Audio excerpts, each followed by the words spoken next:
그러니까 운동하시는 분은 알겠지만 운동하고 나서 단백질 섭취가 적으면 근육통 굉장히 심하게 옵니다. 그 이유가 내가 근육을 찢어놨는데 회복이 안 되기 때문이라고 보시면 돼요.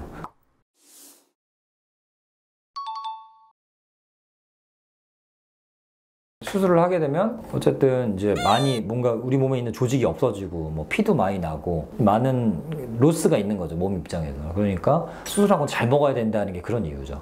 근데 만약에 우리가 필요한 만큼의 어떤 영양분을 섭취를 못하거나 공급이 안 되게 되면 우리 몸 입장에서는 내가 여기 지금 배를 수술했으니까 배에다가 영양분을 막 때려 넣어야지 이게 빨리 낫고 이제 꼬맨데도 잘 붙고 이럴 건데 그게 안 되겠죠. 그렇기 때문에 우리 몸은 어떻게 하냐면은 그럴 때 이제 체단백질 분해해서 쓴다고 돼 있어요. 그게 뭐냐면 근육이겠죠. 그래서 수술하고 잘 못 먹으면 근육만 엄청 빠지는 겁니다.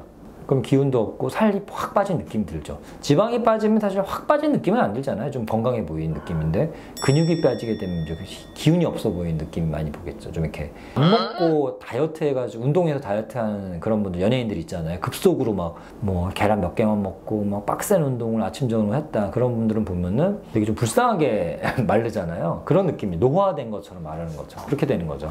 그리고 그 비슷한 작용이 또 이제 암이 진행이 많이 됐을 경우에는 카케시아라고 악액질 상태가 되는데 그때도 비슷한 작용이 됩니다. 그래서 항암 때문에도 힘든데 항암 하면은 여러 가지가 힘들어요. 이제 세포 독성 항암을 하는 경우 보통 이제 머리 빠지거나 막 기운이 없고 막 설사 변비 뭐 왔다 갔다 하고 미식거리고 이런 게 이제 보통은 세포 독성 항암이라고 보시면 돼요. 세포에 독을 가하는데 암이 그 독성에 더 예민하게 반응하기 때문에 이제 암 치료 효과 갖는 게 이제 세포 독성 항암입니다. 이제 옛날 항암이라고 하죠. 옛날 클래식한 항암인데 아직도 많이 써요. 왜냐하면 효과가 일단 제일 좋기 때문에. 물론 모든 암에 도움이 그러니까 효과 있는 건 아니지만 하지만 아직도 주 항암제들은 대부분 이제 세포 독성 항암이고 그 다음에 표적 항암이니 면역 관문 억제제니 이런 게 그 다음에 나오는 거죠. 그러니까 보조 개념으로 쓰는 경우도 있고 이것저것 하다 안 돼서 쓰는 경우도 있고 메인으로 쓰는 경우도 있고 뭐 다양합니다만 어쨌든 간에 세포 독성 하는 경우 같은 경우에는 거의 점막을 상하게 한단 말이에요. 점막을 상하게 하면은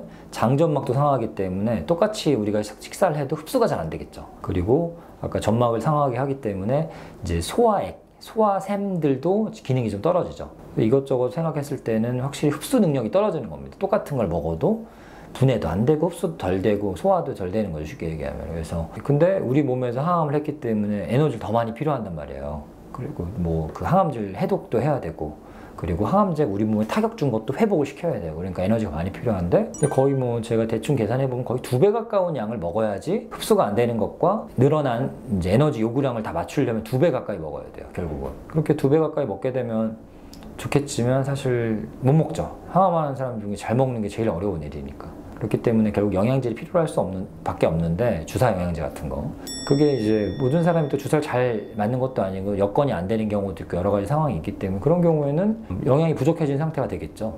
그렇게 하면 체단백질 분해해서 쓰기 때문에 근육이 점점 줄게 되는 거죠. 그래서 항암하실 때는 몸무게만 보시면 안 돼요. 왜냐면은 수술 항암 이런 것들이 다 몸을 붓게 하기 때문에 잉여의 물이 우리 몸 안에 있는 거죠. 그럼 내가 똑같이 70kg인데 부어서 70kg인 것과 그냥 안 부어서 70kg인 거는 근육량이 다를 거 아니에요, 아무래도.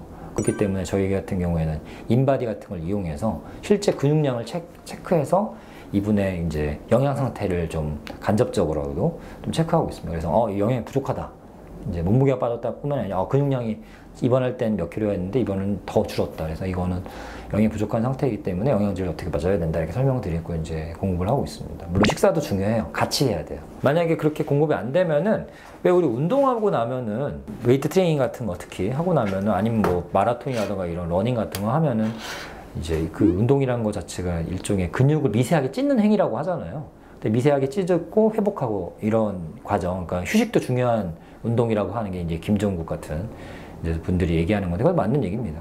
왜냐면 찢었으면은 영양을 붙여야 되고 그러면 이 영양이 붙을 시간을 줘야죠. 그게 휴식이겠죠. 그러니까 오늘은 상체하고 내일은 하체하고 이런 식으로 하는 게 다 그런 이유게 쉬는 시간을 주기 위해서 뭐 그렇게 하는 건데 일단은 그게 안 됐을 경우에는 어떤 일이 일어나면 근육통이 굉장히 심하게 발생하죠. 그러니까 운동하시는 분은 알겠지만 운동하고 나서 단백질 섭취가 적으면 근육통이 굉장히 심하게 옵니다. 그 이유가 내가 근육을 찢어놨는데 회복이 안 되기 때문이라고 보시면 돼요. 근데 똑같이 이제 수술도 그렇고 항암도 그렇고 우리 근육통이 심해졌다는 것은 이제 여러 가지 있겠죠. 뭐 자세가 좀 나빠져서 그럴 수도 있고, 잠을 잘 못 자거나 긴장해가지고 뭐 그럴 수도 있고, 여러 가지 이유가 있지만은 근육이 소모되면서 오는 근육통일 수도 있다. 그래서 그건 항상 체크해봐야 됩니다. 그건 참고 삼아 알고 계시면 좋을 것 같아요.